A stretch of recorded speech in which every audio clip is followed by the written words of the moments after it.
ಇವತ್ತು 1000 ಜನ 1000 ಮಾತಾಡ್ಲಿ, ನಾನು ದುಡ್ದಿರೋಂಥ ದುಡ್ಡಲ್ಲಿ ನಾನು ದಾನ ಮಾಡ್ತಾ ಇದ್ದೀನಿ.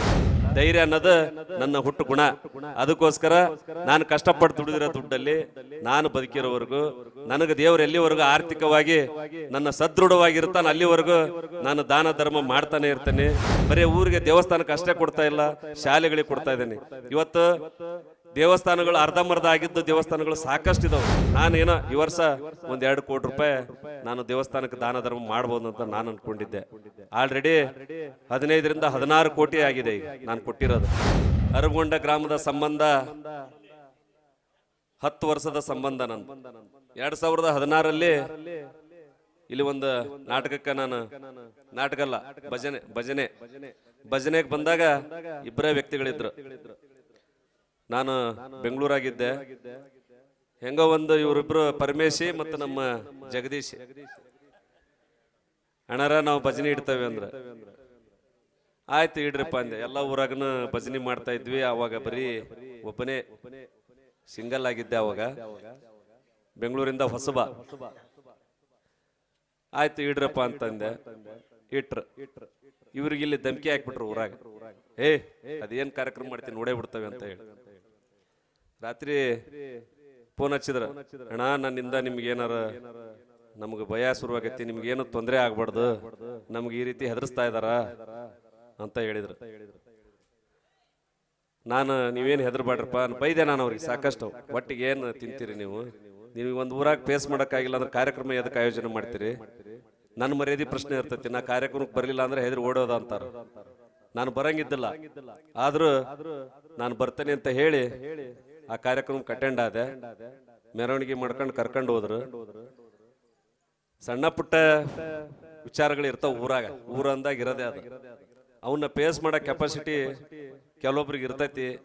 ಏನೋ ಒಂದು ಆಯೋಜನೆ ಮಾಡಿಬಿಟ್ಟಿರ್ತಾರ, ಯಾರೋ ಒಬ್ರು ನೋಡೋಣ ಕಲ್ಲು ಒಗ್ಯಂಗ್ ಇಲ್ಲಿ ಯಾರು ಹೆದರ್ಬೇಕಾಗಿರೋಂಥ ಪ್ರಶ್ನೆ ಬರೋದಿಲ್ಲ. ನಾನು ಎಲ್ಲದಕ್ಕೂ ಸಿದ್ಧವಾಗೇ ಬಂದಿದ್ದೆ ಅವತ್ತು. ಆದ್ರ ಕಾರ್ಯಕ್ರಮ ಚೆನ್ನಾಗಿ ಅವತ್ತು ನಡೆಸ್ಕೊಟ್ರು ನನಗೆ ಇದೇ ಗ್ರಾಮದವರು. ಅದಕ್ಕೆ ಮತ್ತೆ ಇನ್ನೊಂದ್ಸತಿ ಬರಬೇಡ ನಮ್ಗೆ ನನ್ನ ಹತ್ರ ನೀವು ಕಾರ್ಯಕ್ರಮಕ್ಕೆ ಅಂತ ಹೇಳಿ ಬೈದಿದ್ದೆ. ಆದ್ರೆ ಇವತ್ತು ಇಡೀ ಅರಬಗೊಂಡ ಅವ್ರ ಜೊತೆಗಿದೆ. ಅವ್ರ ಜೊತೆ ನಮ್ಮ ಮತ್ತೇಶಿ ಸೇರ್ಕೊಂಡಾನ, ನಮ್ಮ ಪ್ರಕಾಶ್ ಅಣ್ಣ ಸೇರ್ಕೊಂಡಾನ, ಎಲ್ಲಾ ಊರಿನ ಹಿರಿಯರು ಸೇರ್ಕೊಂಡಾರ, ಇಡೀ ಊರು ಸೇರ್ಕೊಂಡೈತಿ. ನನಗೆ ಬಹಳ ಖುಷಿ ಆಯ್ತು. ಅವತ್ತು ನಾನು ಒಬ್ಬನೇ ಇದ್ದೆ, ಇವ್ರಿಬ್ರೇ ಇದ್ರು. ಇವತ್ತು ನನ್ನ ಹಿಂದ ಇಡೀ ಹಾವೇರಿ ಜಿಲ್ಲೆ ಇದೆ. ಇವತ್ತು ನನ್ನ ಮನೆಗೆ ಬರ್ತಾ ಇರೋರು ಒಂದು ಜಾತಿಯವರಲ್ಲ, ಒಂದು ಧರ್ಮದವರಲ್ಲ, ಎಲ್ಲಾ ಸಮಾಜದವರು ನನ್ನ ಮನೆ ಹತ್ರ ಸಹಾಯ ಕೇಳ್ಕೊಂಡು ಮದುವೆ ಕರೆಯಕ್ ಬರ್ತಾರ, ಉದ್ಘಾಟನೆ ಕರೆಯಕ್ ಬರ್ತಾರ, ಹಣಕ್ಕೆ ಬರ್ತಾರ, ದುಡ್ಡಿಗೂ ಬರ್ತಾರ, ನನಗೆ ಸಹಕಾರ ಕೊಡಕ್ಕೂ ಬರ್ತಾರ, ಧೈರ್ಯ ಹೇಳಕ್ಕೂ ಬರ್ತಾರ, ಮುನ್ನುಗ್ಗಿ ನಾವು ನಿಮ್ ಜೊತೆಗೆ ಇರ್ತೇವೆ ಅಂತ ಹೇಳಕ್ಕೂ ಬರ್ತಾರ. ಬಟ್ ನನ್ನ ಪರಿಸ್ಥಿತಿ ಏನಾಗ್ಬಿಟ್ಟಿದೆ ಅಂದ್ರೆ ಮೇಂಟೈನ್ ಮಾಡಕ್ ಆಗ್ತಾ ಇಲ್ಲ. ಯಾಕಂತಂದ್ರ ಸಾಕಷ್ಟು ಬರೇ ನನ್ನ ಕ್ಷೇತ್ರದವ್ರು ಅಷ್ಟ ಬರ್ತಾ ಇಲ್ಲ. ನಿನ್ನೆ ಬಸಾಪುರಕ್ಕೆ ಹೋಗಿದ್ದೆ ನಾನು. ಹಾವೇರಿ ಕ್ಷೇತ್ರ ಅದ ಆಕ್ಚುಲ್, ಸವಣೂರು ತಾಲೂಕು. ಬಹಳ 2:30 ಆಗೈತೆ ಕಾರ್ಯಕ್ರಮ. ನಾನು ಏನ್ ಮಾಡಿದ್ರು ಬರಲ್ಲ ಅಂದ್ರೆ ಬಿಡಕತ್ತೇ ಇರಿಲ್ಲ. 8 ದಿವಸ ನನ್ನ ಮನೆ ಹತ್ರ ಬಂದು ಕಾದು ಹೋಗಿದಾರ. ತೀರಾ ಮರ್ಯಾದೆ ಪ್ರಶ್ನೆ, ಅವ್ರಿಗೆ ಇಷ್ಟು ಗೌರವ ಕೊಟ್ಟಿಲ್ಲ ಅಂದ್ರೆ ನನಗ ತ್ರಾಸ ಆಯ್ತು. ಬೆನಕನ್ಕೊಂಡ 12:30 1 ಗಂಟೆಗೆ ಮುಗಿಸ್ಕೊಂಡು 2:30ಗೆ ಆ ಕಾರ್ಯಕ್ರಮ ಮುಗಿಸ್ಕೊಂಡು 3 ಗಂಟೆಗೆ ನಮ್ಮ ಪ್ರವೀಣನ ಕಲ್ಯಾದೇವ್ರಿಗೆ ಬಿಟ್ಟು ನಾನು 3:30ಗೆ ಊರಿಗೆ ಹೋದೆ. ನಾನು ಯಾಕಂದ್ರೆ ನನಗಂತ ಇದಾರ ಇವನು ಮಲಗದೇ ಇಲ್ಲ, ನನ್ನ ಹುಟ್ಟು ಗೊತ್ತಿಲ್ಲ, ಸಾವನು ಗೊತ್ತಿಲ್ಲ, ಆ ಎರಡರ ಮಧ್ಯೆ ನಾನೇನಾದ್ರೂ ಮಾಡ್ಬೇಕಂತ ಹೇಳಿ ಈ ಕ್ಷೇತ್ರದ ಜನಕ್ಕೆ ನಾನೇನೋ ಒಂದು ಆಸೆ ಗುರಿಯನ್ನ ಇಟ್ಕೊಂಡಿದ್ದೇನೆ. ನಾನು ಎಲ್ಲೂ ಮನವಿ ಮಾಡ್ಕೊಂಡಿಲ್ಲ, ಯಾರಿಗೂ ಓಟ್ ಹಾಕ್ರಿ ಅಂತ ನಾನು ಎಲ್ಲೂ ಮನವಿ ಮಾಡ್ಕೊಂಡಿಲ್ಲ. ಈಗ ಪ್ರಕಾಶ್ ಹೇಳ್ತಾ ಇದ್ದಾನ, ಅವ್ರಿಗೆ ನಾನೇನು ನೀ ಹಿಂಗ್ ಹೇಳು ಅಂತ ನಾನೇನು ಹೇಳಿದ್ದೇನಪ್ಪ? ಯಾರಿಗೂ ಹೇಳೋದಿಲ್ಲ. ಯಾಕಂದ್ರೆ ಮನುಷ್ಯನ ಭಾವನೆಗಳು ಇದ್ದೇ ಇರ್ತಾವ. ಅವ್ರ ಭಾವನೆಗಳಿಗೆ ವ್ಯಕ್ತಪಡಿಸಕ್ ಅವ್ರಿಗೆ ರೈಟ್ಸ್ ಇದೆ, ಹಕ್ಕಿದೆ. ನಾನು ಯಾರಿಗೂ ಬ್ಯಾನರ್ ಹೊಡೀರಿ, ನನ್ನ ಸ್ಟೇಟಸ್ ಇಡ್ರಿ, ನನ್ನ ಕಾರ್ಯಕ್ರಮ ನಾಟಕಕ್ಕೆ ದುಡ್ಡು ಕೊಡ್ತೇನೆ ಬರ್ರಿ ಅಂತ ಯಾರು ಕರೆಯಲ್ಲ. ಯಾಕಂದ್ರೆ ಜನರಿಗೆ ಗೊತ್ತಾಗಿದೆ, ಜನರು ಈಗ ಅಷ್ಟು ಸುಲಭವಾಗಿಲ್ಲ. 40-50 ವರ್ಷದಿಂದ ರಾಜಕಾರಣವನ್ನ ನೋಡ್ಕೊಂಡು ಬಂದಾರ. ಎಲ್ಲ ಯಾರ್ಯಾರು ಏನ್ ಅಭಿವೃದ್ಧಿ ಮಾಡ್ಯಾರ ಅಂತ ಎಲ್ಲರಿಗೂ ಗೊತ್ತಿದೆ. ಹಾಗಾಗಿ ಜನರು ಹುಷಾರಾಗಿದ್ದಾರ. ನಾನು ಹೇಳೋದಿಷ್ಟೇ, ಈ ನಾಟಕ ಕಾರ್ಯಕ್ರಮದಲ್ಲಿ ರಾಜಕಾರಣನ ನಾನು ಆದಷ್ಟು ಅವಾಯ್ಡ್ ಮಾಡ್ತೇನೆ, ಮಾತಾಡಂಗಿಲ್ಲ. ನಾನು ಮನವಿ ಮಾಡಬಹುದು ತಂದೆ ತಾಯಂದಿರಿಗೆ, ಈ ಅರಬಗೊಂಡ ಗ್ರಾಮದ ಆತ್ಮೀಯ ನನ್ನ ಗುರು ಹಿರಿಯರಿಗೆ ನಾನು ಮನವಿ ಮಾಡಬಹುದು. ನನ್ನ ಸಹಕಾರ ಸಹಾಯದ ನನ್ನ ಆಶೀರ್ವಾದ, ನಿಮ್ಮ ಆಶೀರ್ವಾದ ನನ್ನ ಮೇಲೆ ಇರಲಿ. ನಿಮ್ಮ ಸೇವೆ ಮಾಡ್ಲಿಕ್ಕೆ ನನಗೆ ಒಂದು ಅವಕಾಶವನ್ನು ಮಾಡಿಕೊಡಿ. ಮುಂದಿನ ಅಂತ ದಿವಸ ಏನಾದ್ರು ಬಂದ್ರ ನಿಮ್ಮ ಮನೆ ಬಾಗ್ಲಿಗೆ ಬಂದ್ರೆ ನನಗೊಂದು ಅವಕಾಶವನ್ನು ಮಾಡಿಕೊಡಿ ಅಂತ ಹೇಳಿ ತಮ್ಮಲ್ಲಿ ಮನವಿ ಮಾಡ್ತೇನೆ. ಹೊರತು ಹೇಳಿದ್ರೆ ಬೆಳತಂಕನ ಮುಗಿಯಲ್ಲ. ನನಗಾಗಿರೋ ಅನ್ಯಾಯಗಳು ಇವತ್ತು ಒಬ್ರು ಸಾಮಾನ್ಯ ಬಡವ್ರ ಮಕ್ಕಳು ಬೆಳಿಬೇಕಂತಂದ್ರ ಬಹಳ ಕಷ್ಟ ಇದೆ. ಇವತ್ತು ನಾನು ಏನು ದೊಡ್ಡ ಶ್ರೀಮಂತ ಅಲ್ಲ, ಸಾಮಾನ್ಯ ನಮ್ಮ ತಂದೆಯವ್ರ ಆಸ್ತಿ ಬರೀ 20 ಗುಂಟೆ. ಆ 20 ಗುಂಟೆ ಆಸ್ತಿ ಮನೆ ಬಿಟ್ಟು ನಾನು ಹೋದವನ. ನನಗೆ ಯಾರು ಬೆಳೆಸಿಲ್ಲ, ಆ ದೇವ್ರು ಬೆಳೆಸ್ಯಾನ. ನನಗ ಜನ ನನ್ನ ಬಿಸ್ನೆಸ್ ಅಲ್ಲಿ ಏನಿದೆ, ನನ್ನ ಬಿಸ್ನೆಸ್ ಅಲ್ಲಿ ಯಾರು ಕಸ್ಟಮರ್ ನನ್ನ ಹತ್ರ ವ್ಯವಹಾರ ಮಾಡ್ತಾರ ಅವ್ರು ಬೆಳೆಸ್ಯಾರ ಮತ್ತು ಆ ದೇವ್ರು ಬೆಳೆಸ್ಯಾನ. ನನಗೆ ಯಾರು ದುಡ್ಡು ಕೊಟ್ಟು ನೀನು ಹೋಗಿ ಕ್ಷೇತ್ರದಾಗ ಖರ್ಚು ಮಾಡ, ಬೈರ್ತಿ ಸುರೇಶ್ ಆಗ್ಲಿ, ಡಿ ಕೆ ಶಿವಕುಮಾರ್ ಆಗ್ಲಿ, ಸಿದ್ದರಾಮಯ್ಯ ಸಾಹೇಬರಾಗ್ಲಿ, ಯಡಿಯೂರಪ್ಪರ ಮಗ ಆಗ್ಲಿ ನಮ್ನೇನು ಕಳಿಸಿಲ್ಲ. ನನ್ನ ಸ್ವಂತ ಶ್ರಮದಿಂದ ದುಡಿದ್ರಂತ ದುಡ್ಡಲ್ಲಿ ನಾನೇನೋ ಗೊತ್ತಿಲ್ಲ, ನನ್ನ ಬೆಳವಣಿಗೆನ ಹಂಗಿದೆ. ನಾನು ಯಾರಿಗೂ ಹೆದರಲ್ಲ, ನಾನು ಹೆದರದ ನನ್ನ ಜೀವನದಲ್ಲಿ ನಾನು ಹೆದರಿಲ್ಲ. ಧೈರ್ಯ ಅನ್ನೋದು ನನ್ನ ಹುಟ್ಟು ಗುಣ. ಅದಕ್ಕೋಸ್ಕರ ನಾನು ಕಷ್ಟಪಟ್ಟು ದುಡಿದಿರೋ ದುಡ್ಡಲ್ಲಿ ನಾನು ಬದುಕಿರೋವರೆಗೂ ನನಗೆ ದೇವರು ಎಲ್ಲಿವರೆಗೂ ಆರ್ಥಿಕವಾಗಿ ನನ್ನ ಸದೃಢವಾಗಿರ್ತಾನೆ ಅಲ್ಲಿವರೆಗೂ ನಾನು ದಾನ ಧರ್ಮ ಮಾಡ್ತಾನೆ ಇರ್ತೇನೆ. ಇವತ್ತು ದೇವಸ್ಥಾನಗಳಿಗೆ ನಂದೊಂದು ಕನಸಿತ್ತು. ದೇವಸ್ಥಾನಗಳು ಇವತ್ತು ಒಂದು ಊರು ಚೆನ್ನಾಗಿ ಕಾಣಬೇಕಂದ್ರ, ಇವತ್ತು ಒಂದು ಊರು ಚೆನ್ನಾಗಿದಾರ, ಈ ಊರಾಗ ಒಗ್ಗಟ್ಟಾಗಿದಾರ ಅಂತ ಏನಾದ್ರೂ ನಾವು ನೋಡ್ಬೇಕಂದ್ರ ದೇವಸ್ಥಾನಗಳು ನೋಡ್ತೇವೆ. ಯಾಕಂದ್ರ ದೇವಸ್ಥಾನಗಳು ಚೆನ್ನಾಗಿ ಕಟ್ಟಿರೋಂಥವು ಯಾವ ಊರದವ ಆ ಊರು ಒಗ್ಗಟ್ಟಾಗಿರ್ತೈತಿ ಅಂತ ಎಲ್ಲ ಸುಮಾರು ನಾನು ಎಕ್ಸ್ಪೆಕ್ಟೇಷನ್ ಅನ್ಕೊಂಡಿದ್ದಿಲ್ಲ. ನಾನು ಸ್ಟಾರ್ಟ್ ಮಾಡಿದ್ದು ಬರೀ ನಾಟಕನು ಇವ ಕಾರ್ಯಕ್ರಮಗಳಿಗೆ ದುಡ್ಡು ಕೊಡ್ಬೇಕಂತ ಸ್ಟಾರ್ಟ್ ಮಾಡಿದೆ. ಆದ್ರೆ ದೇವಸ್ಥಾನಗಳು ಪ್ರತಿ ಒಂದೊಂದು ಊರಾಗ ಎಲ್ಲಾ ಸಮಾಜದವರು, ಚೌಡವ್ವ, ಮಾತಂಗೇಶ್ವರಿ, ಶಿವ, ಬಸವೇಶ್ವರ, ಕಲ್ಮೇಶ್ವರ, ಈರಣ್ಣ, ಎಲ್ಲಾ ಸಮಾಜದವ್ರಿಗೂ ದೇವಸ್ಥಾನಕ್ಕೆ ಸುಮಾರು ಈಗ ಒಂದು 120 ಹಳ್ಳಿಗಳಿಗೆ ಸುಮಾರು ಒಂದು 100 ದೇವಸ್ಥಾನಗಳಿಗೆ ನಾನು ಹಣವನ್ನ ಘೋಷಣೆ ಮಾಡಿದ್ದೇನೆ. ಘೋಷಣೆ ಮಾಡಿರೋದು ಯಾವ ತರ ಮಾಡಿದ್ದೇನಂದ್ರ, ಕಟ್ಟಾಕತ್ತಾರ ಅಂದ್ರೆ ಸ್ಟಾರ್ಟ್ ಮಾಡಿದಾರ ಅಂದ್ರೆ ಅದು ಕಟ್ಟಡ ಮುಗಿಯಲಿವರೆಗೂ ನಾ ಜೊತೆಗಿರ್ತೇನೆ. ಕಟ್ಟಡ ಮುಗಿದಾದ್ಮೇಲೆ ಅದನ್ನ ಶಂಕುಸ್ಥಾಪನೆ ಇರ್ಲಿ, ಅದನ್ನ ಪ್ರತಿಷ್ಠಾಪನೆ ಇರ್ಲಿ, ಕಳಸಾರೋಹಣ ಇರ್ಲಿ. ಇವತ್ತೊಂದು ದೇವಸ್ಥಾನ ಕಟ್ಬೇಕಂದ್ರೆ ಸಾಕಷ್ಟು ಹಣದ ಅವಶ್ಯಕತೆ ಇದೆ. ಇವತ್ತು 1000 ಜನ 1000 ಮಾತಾಡ್ಲಿ, ನಾನು ದುಡ್ದಿರೋಂಥ ದುಡ್ಡಲ್ಲಿ ನಾನು ದಾನ ಮಾಡ್ತಾ ಇದ್ದೇನೆ. ಈಗ ಸರ್ಕಾರದಿಂದ ಎಷ್ಟು ಕೊಡ್ತಾರೆ? ಒಂದು 50 ಲಕ್ಷ ರೂಪಾಯಿ ನೀವು ಗುಡಿ ಕಟ್ತಾ ಇದ್ದೀರಿ ಅಂದ್ರೆ ಒಂದು 5 ಲಕ್ಷನ 10 ಲಕ್ಷನ ಕೊಡ್ತಾರೆ. ಇನ್ನು ಉಳಿದಿದ್ದು ರೈತರು ಮಳೆಗಿಲ್ಲ, ಮಳೆ ಚೆನ್ನಾಗಿ ಬರಂಗಿಲ್ಲ, ಬೆಳೆ ಚೆನ್ನಾಗಿ ಬರಂಗಿಲ್ಲ. ಬೆಳೆ ಚೆನ್ನಾಗಿದ್ರೆ ಅದ್ರ ರೇಟ್ ಸರಿಯಾಗಿ ಬರಂಗಿಲ್ಲ. ಇವತ್ತು ನಮ್ಮ ಮಲೆನಾಡು ಭಾಗದಾಗ ಮಳೆ ಜಾಸ್ತಿ ಆಗಿ ನಮ್ಮಲ್ಲಿ ಗೊಂಜಾಳನಿಲ್ಲ, ಏನೂ ಇಲ್ಲ. ಈ ವರ್ಷ ಎಲ್ಲ 0 ಅಂತ ಪರಿಸ್ಥಿತಿಯಲ್ಲಿ ನಾನು ಒಂದು 10 ಲಕ್ಷನೋ 5 ಲಕ್ಷನೋ ದೇವಸ್ಥಾನಗಳಿಗೆ ಕೊಟ್ರೆ ಅದು ಸಾಯೋವರೆಗೂ ನಾನು ಆ ದೇವಸ್ಥಾನದ ಋಣದಲ್ಲಿ ನಾನು ಇರ್ತೇನೆ. ಇವತ್ತು ಇಡೀ ಊರು ನನ್ನ ಜೊತೆಗಿದೆ.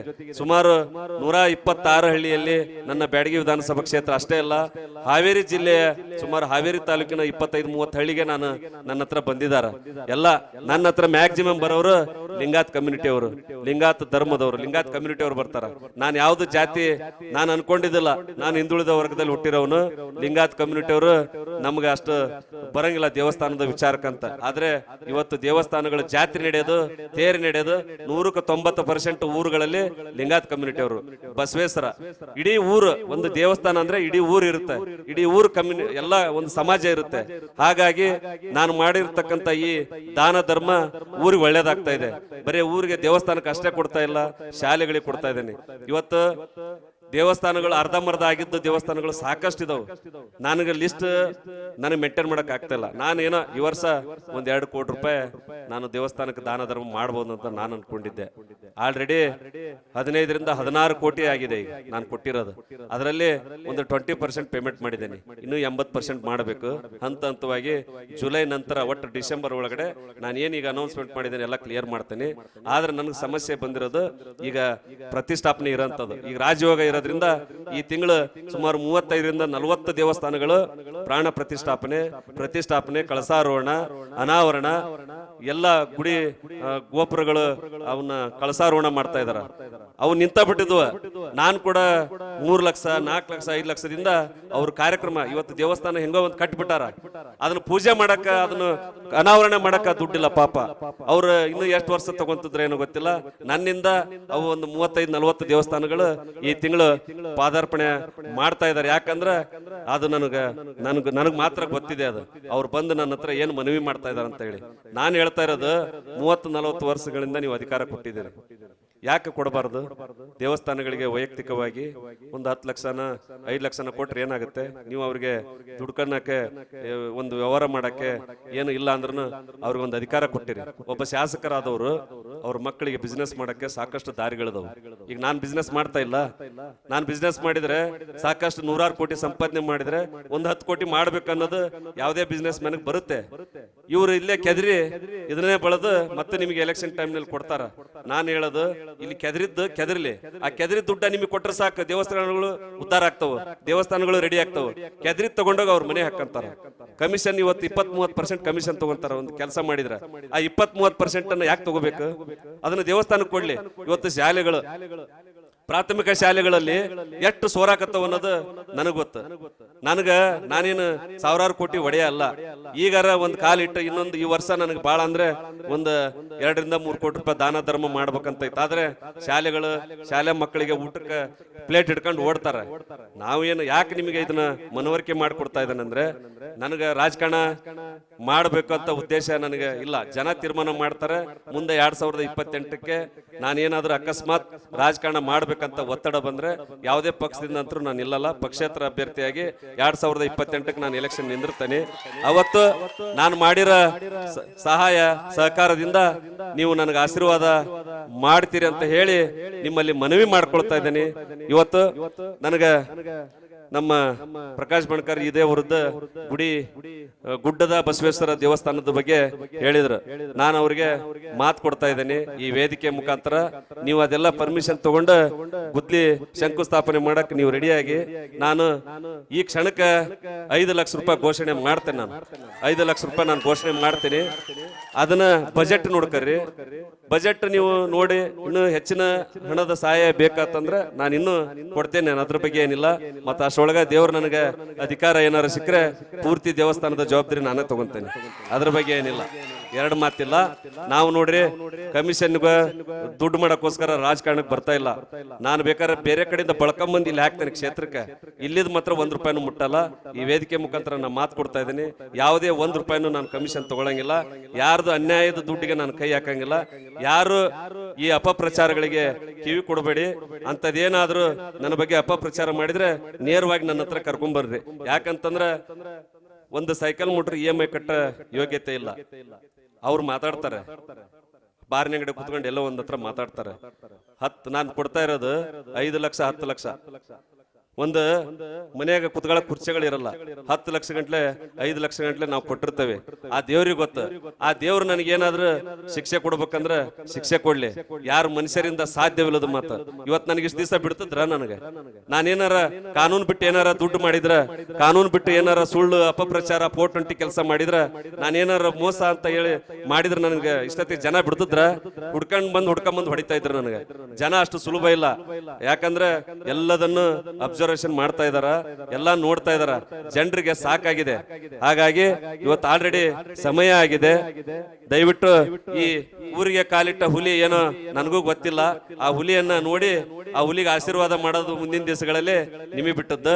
ಹೆಣ್ಮಕ್ಳು ತಾಯಂದ್ರಿಗೆ ನಾವು ಹೇಳೋದು ಒಂದು ಕಿವಿ ಮಾತು, ನಿಮ್ಮ ಮಕ್ಕಳನ್ನ ಒಳ್ಳೆ ಶಿಕ್ಷಣವನ್ನ ಕೊಡಿಸಿ. ನೀವು ಒಂದು 15ರಿಂದ 20 ವರ್ಷ ನಿಮ್ಮ ಮಕ್ಕಳ ಕಡೆ ಗಮನ ಕೊಡಿ. ನಿಮ್ಮ ಮಕ್ಕಳ ಭವಿಷ್ಯ ಬಹಳ ಮುಖ್ಯ. ಈಗ ನಿಮ್ಮೂರಲ್ಲೇ ಒಬ್ಬ ಅಧಿಕಾರಿಗಳು ಇರ್ತಾರೆ, ಅವರೆಲ್ಲ ಹೆಂಗ್ ಜೀವನ ಮಾಡ್ತಾ ಇದಾರೆ. ನಾಳೆ ನಿಮ್ಮ ಮಕ್ಕಳು ಹಂಗ್ ಜೀವನ ಮಾಡ್ಬೇಕಂದ್ರೆ ಮಕ್ಕಳ ಶಿಕ್ಷಣ ಕಡೆ ಗಮನ ಕೊಡಿ. ಇವತ್ತೊಂದು IAS IPS ಅಥವಾ KAS ಪಾಸ್ ಆದ್ರೆ MBBS ಓದಿದ್ರೆ ಅವು ನಿಮ್ಮ ಊರಿಗೆ ಒಂದು ಕಿರೀಟ ಆಗ್ತಾನ. ಮಕ್ಕಳ ಭವಿಷ್ಯಕ್ಕೆ ನೀವು ದಯವಿಟ್ಟು ಗಮನ ಕೊಡಿ. ನಿಮ್ಗೆ ಏನೇ ಒತ್ತಡ ಆಗಿರ್ಲಿ, ಗಂಡ ಹೆಂಡತಿ ಕುಟುಂಬ ಅಂದಾಗ ಎಲ್ಲರಿಗೂ ಕಷ್ಟ ಇರೋದೆ. ಅವನ್ನೆಲ್ಲ ಹೊರತುಪಡಿಸಿ ಒಂದು 15ರಿಂದ 20 ವರ್ಷ ನಿಮ್ಮ ಮಕ್ಕಳ ಭವಿಷ್ಯದ ಕಡೆ ನೀವು ಗಮನ ಕೊಟ್ರೆ ನಿಮ್ಮ ಭವಿಷ್ಯ, ನಿಮ್ಮ ಫ್ಯಾಮಿಲಿ ಭವಿಷ್ಯ, ನಿಮ್ಮ ಊರಿನ ಭವಿಷ್ಯ ಉಜ್ವಲವಾಗುತ್ತೆ.